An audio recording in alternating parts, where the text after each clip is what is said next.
Hi guys, thank you for coming into SNPSG, and I hope you stay here. You enjoy this episode 8 of the Spooky Night podcast.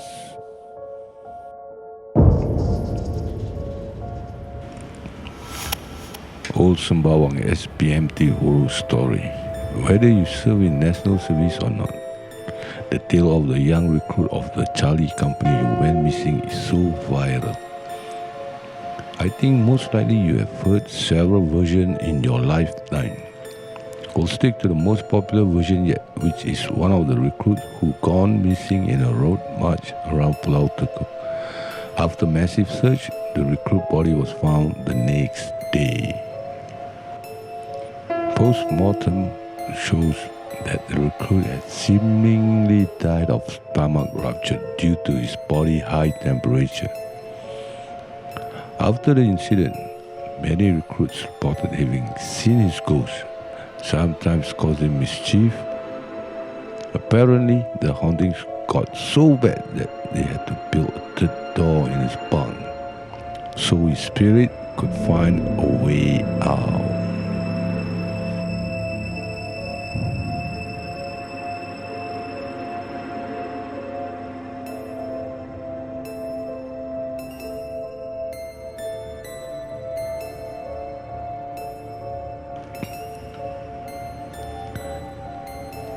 This story is about old SBMT in Sembawang. Those were the days when we recruit hear about SBMT. Every one of us feel really freaked out and scared hearing this place called SBMT. It is an old school of basic military training at Sembawang.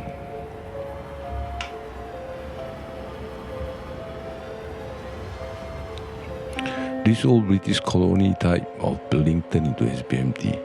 If you are there before during those era of SBMT, I believe you're still able to remember the feeling of creepy and spooky vibe always present around you. Okay, let's not go more beyond the story. We cut it short and dive right into the story.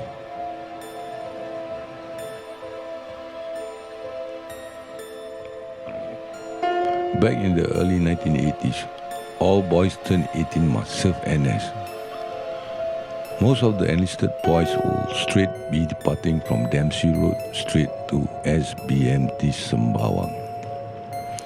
Sembawang SBMT is well known about the haunting real story of a recruit who committed suicide near the cookhouse.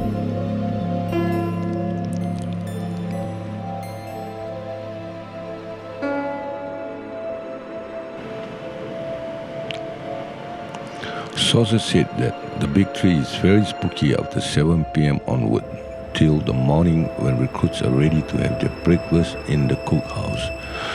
Okay, as recruits, we must do rotating guard duty. The story that I have heard from a friend of mine was in the early 1980s was the toughest SBMT training course during those days. Officer EJ and staff sergeants are mentally ill short circuit in the brain officer from the SAF, and it was during the Temasek Green time.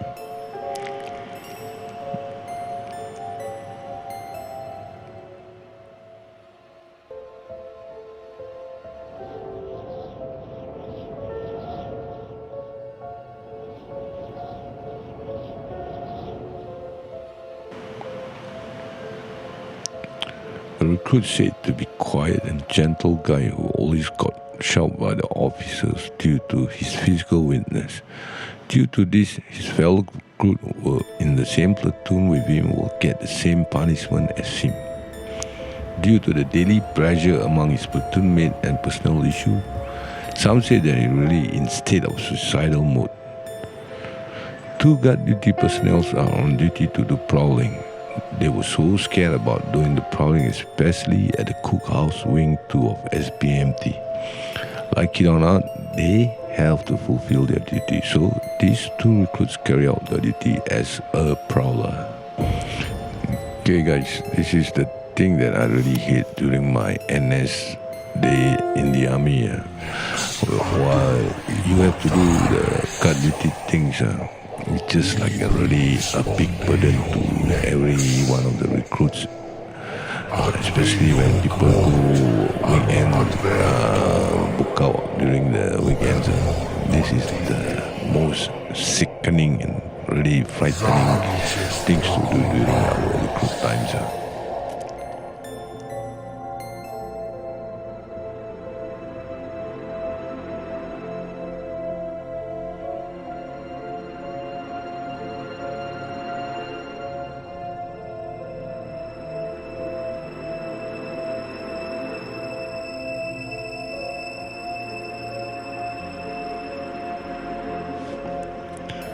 Okay guys, if you think this episode really makes you feel your hair stand on ends, please hit the like button. Support me by rating and following. And yeah, one last thing, just leave a comment below, or you can reach me at astrolid70@gmail.com to share your story in SNPSG.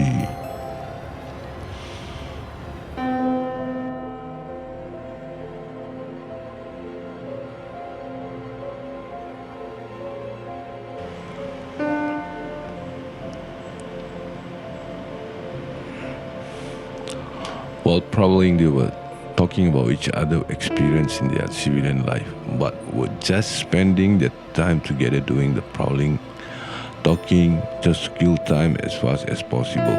Okay guys, this is real thing. Sometimes when we do the guard duty at night, especially, it kind of like we feel the eerie vibe, spooky, creepy when we doing the guard duty around the premises, around the camp area.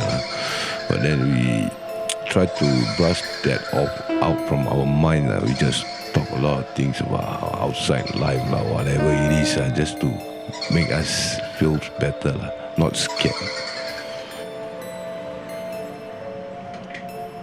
Every checkpoint must be signed off if you are doing prowling. Almost reaching the hotspot of the SBMT cookhouse, they were kind of scared to sign off the checkpoint close to the cookhouse. But with lots of guts and courage and plentyfuls of prayers, both carry on to the checkpoint to sign off.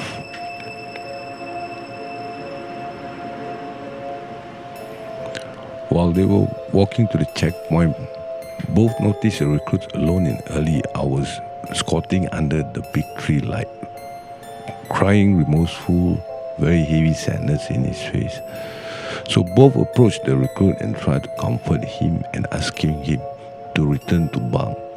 But the recruit still ignores the advice from them, instead cried even more.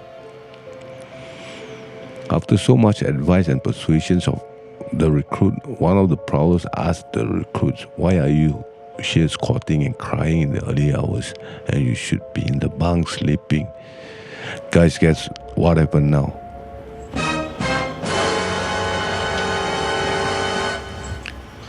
The recruit answered them in a very sad tone, telling them that he hanged himself at this tree. Both of the prowler was reported missing at the guard house and was found lying under the big tree, where the recruit committed suicide himself by hanging at that tree. Dear listeners, if you are at that stage of suicidal mode, go approach anyone for help. They could be your lifesaver, or try to look out for government helpline. Maybe they can help. Do not take your own life. Live your life to the fullest and always do good to anyone regardless of race, language, or religion.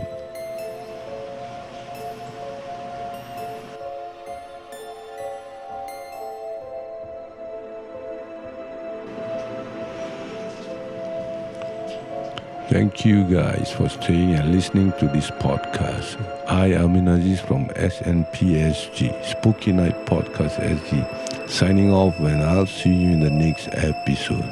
Thank you.